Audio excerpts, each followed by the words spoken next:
It depends on what Ryan shows up. If the explosive, fast, and strong Ryan shows up, he's got a really good chance. The boxing world is buzzing with predictions about the upcoming showdown between Ryan Garcia and Mario Barrios, and the opinions from legendary fighters and trainers are painting a fascinating picture of what fans might expect when these two warriors finally step into the ring. Hey, who do you think is gonna win in a fight, Ryan Garcia or Mario Barrios? I think Ryan Garcia, bro. Yeah, he's really good, and I think this is his chance. You know, I hope he's working hard because this is he is, bro. Yeah, he is. okay. Because this is his chance to be a world champion. Kenny Ellis brings a particularly interesting perspective to this discussion, having worked closely with Gervonta Davis and witnessed both Garcia and Barrios in action against his fighter. This unique experience gives Ellis special insight that few others in the boxing community can claim. When sharing his thoughts on how the fight might unfold, Ellis suggested that Barrios would likely emerge as the winner, though he was quick to acknowledge the dangerous threat that Garcia presents in the early going. Ellis believes Garcia's best chance of victory comes within the opening 3 or 4 rounds, where his explosive knockout power could potentially end things before they really get started. However, if the fight moves beyond those initial frames into the middle and championship rounds, Ellis sees the momentum swinging heavily in favor of the defending champion. The longer the bout continues, according to this seasoned trainer, the more the scales tip toward Barrios claiming victory. I've also heard, Ryan Garcia saying he would like to fight Mario Barrios. These are two guys that you've studied to beat with Tank. What do you think about that matchup? Who do you think gets the upper hand in that match? I think Barrios. I think Ryan should win it to be in the first 3 or 4 rounds by knockout, but if they can start going in 4, 5, and 6, the deeper you get into the fight, the more I'm gonna lean towards Barrios. Barrio, tough kid. Pro, they got a bet. He more sound too, I think. Yeah, more sound. Yeah. Yeah. More sound, but is he durable enough to take Ryan's punch? That's what I said. After the 3rd or 4th round, yeah, he'd be out. But the first, I think Ryan will give anybody hell the first 2 or 3 rounds. He gonna dump. He gonna try something. He gonna try before he just give up. You know what I mean? Yeah. Good fight. Good fight. So you're leaning. So that in that case, it could be a 50-50 fight in your. Yeah.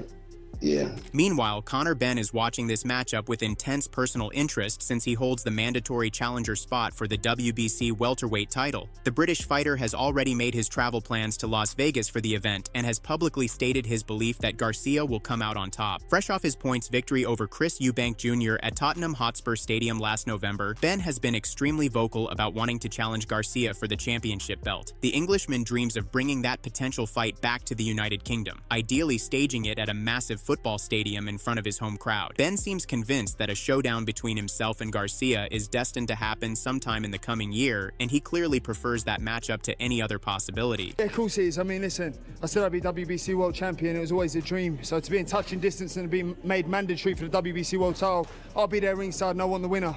No doubt it's Garcia, so Garcia, Ben, I like the sound of that. Yeah, okay. If it is Ryan Garcia, is your invitation, come over here, let's fill a stadium, or do you want to do what Dalton Smith's just done, go over to America and do it on foreign soil? Something great about what Dalton Smith done. So, I mean, listen, I'd love to do it in Vegas. I know T-Mobile Arena's on hold for Cinco de Mayo, but I feel like I'll bring it here to the UK for the supporters. Robert Garcia has raised some eyebrows with his observations about the challenger's career trajectory. Speaking with Ring magazine, he highlighted a concerning pattern that could indicate deeper issues for the young fighter. The trainer pointed out that Garcia has already separated from 3 world-class coaches who had the knowledge and expertise to guide him to championship glory. Eddie Reynoso, Joe Goosen, and Derek James are all considered elite trainers at the pinnacle of the sport, yet Garcia chose to part ways with each of them. This revolving door of top-tier coaching raises legitimate questions about whether instability in the corner might impact performance when the biggest moments arrive. The fact that Ryan, has gone through 3 top trainers that would have done a great job, Eddie Reynoso, Joe Goosen, and Derek James.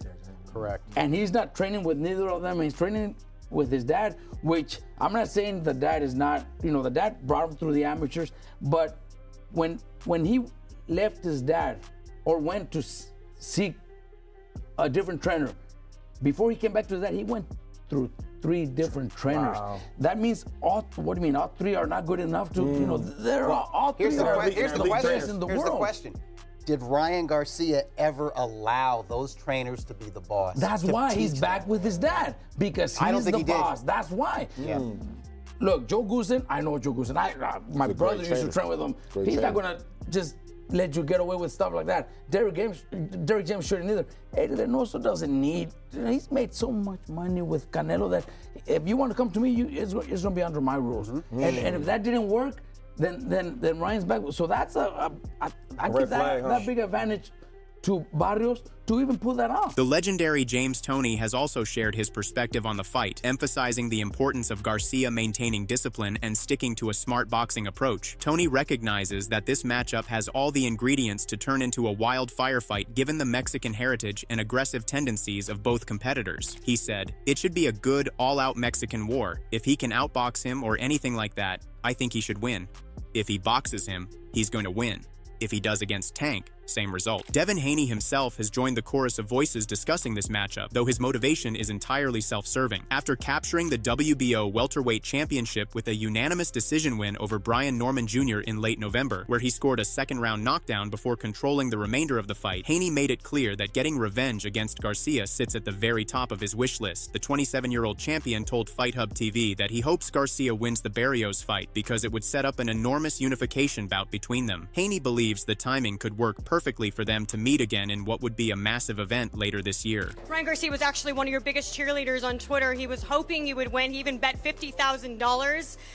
He said, "Let the stars align," because now you are a world title champion, and he's going to be facing Mario Barrios for the WBC title, potentially setting you guys up for a nice unification fight. Is that the fight that you want?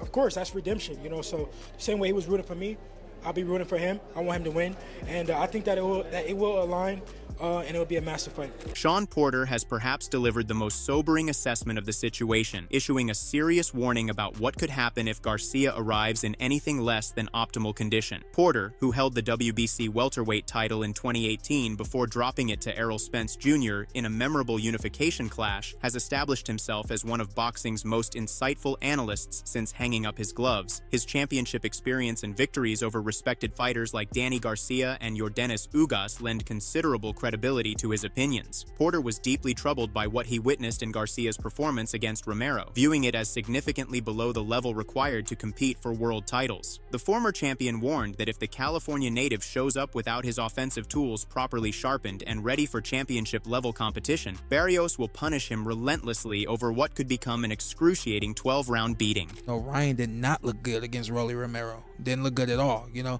If Ryan leaves his offense at the gym, if he leaves his offense in the locker room, Mario Barrios is going to step to him, and it's going to be a long night for Ryan.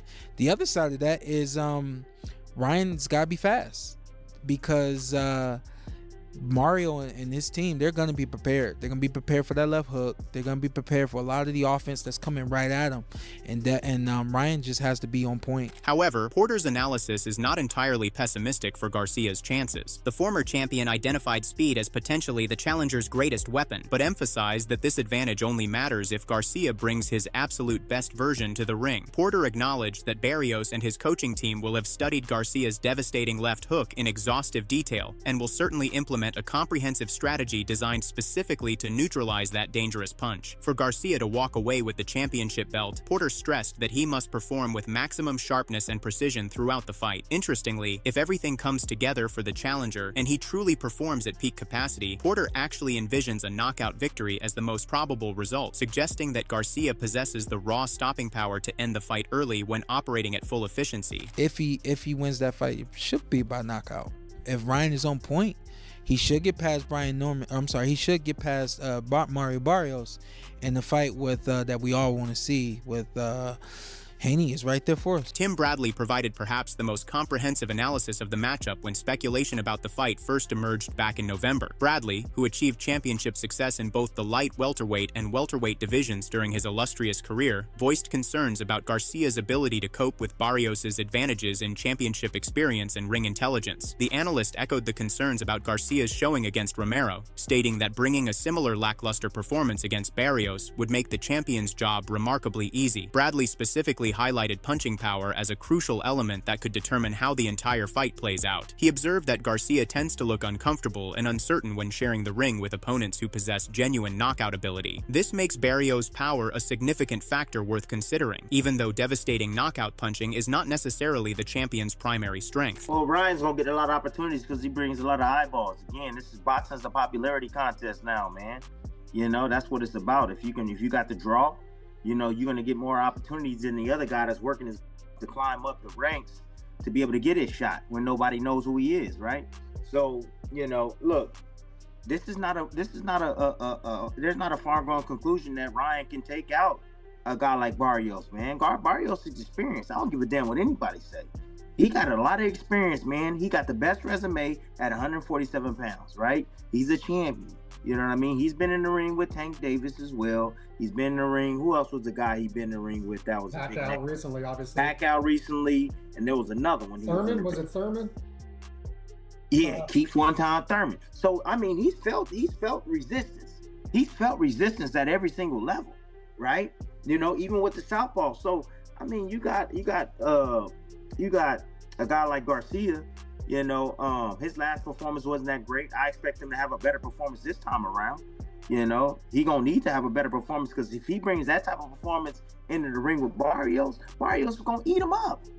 It's gonna be easy work. Barry McGuigan has identified what he views as a serious issue that Garcia must resolve before fight night. Writing in his column for The Mirror, the Irish boxing icon expressed concern about Garcia's professionalism since suffering that 7th-round stoppage defeat to Davis back in 2023. McGuigan noted that Garcia failed to make weight for his bout with Devin Haney, subsequently faced a ban after testing positive for a prohibited substance, and then looked completely outclassed in his loss to Rolando Romero. He said he failed to make weight against Devin Haney, was subsequently banned for testing positive for a prohibited substance, then lost comprehensively to Romero. A dedicated Garcia can still be great for the sport, but he hasn't been that since the Davis defeat. The collective wisdom from these boxing experts paints a complex picture of the upcoming championship fight. On one hand, there is clear consensus that Garcia possesses explosive knockout power that makes him dangerous at any moment, particularly in the early rounds. His speed advantages and athletic gifts give him a legitimate path to victory if he arrives in peak condition and fights intelligently. On the other hand, serious concerns exist about his recent performances, his professionalism, his pattern of changing trainers, and his ability to maintain effectiveness as fights progress into the later rounds. Barrios emerges from these analyses as a seasoned champion with experience advantages and the type of power that could keep Garcia from fighting freely. If somebody has a game plan for the hook, he's going to get beat. Who wins? Barrios or Ryan Garcia? I don't know. Ryan kind of turned me off at that Rolly fight. Didn't you say something about where he was training? Because I mentioned it too, that he would look like he was training in his house. Yeah. But he could be trolling and really training. No, it look like he's in the gym now.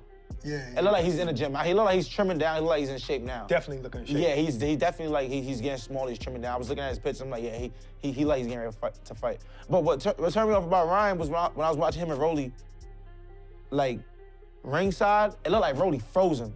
Like after the second, third round, Rolly dropped him. It looked like he was very hesitant, like, and it looked like all he was looking for was that hook. Like he was waiting for that hook. Ryan is a super talented fighter, but IQ-wise, he only knows but few things. Like he's always gonna resort back to that hook. And if Barrios comes into the right game plan, with the right game plan, it's gonna be the same. If somebody has a game plan for the hook, he's gonna get beat. What makes this fight so compelling is the range of potential outcomes suggested by these expert opinions. Some see Garcia winning by early knockout if he performs at his best. Others envision Barrios taking over as the fight progresses and potentially stopping a fading Garcia. Still others suggest the possibility of Garcia being systematically outboxed over 12 rounds if he fails to bring his A-game. The uncertainty surrounding which version of Ryan Garcia will appear adds an additional layer of intrigue to what is already a fascinating stylistic matchup between two talented welterweights.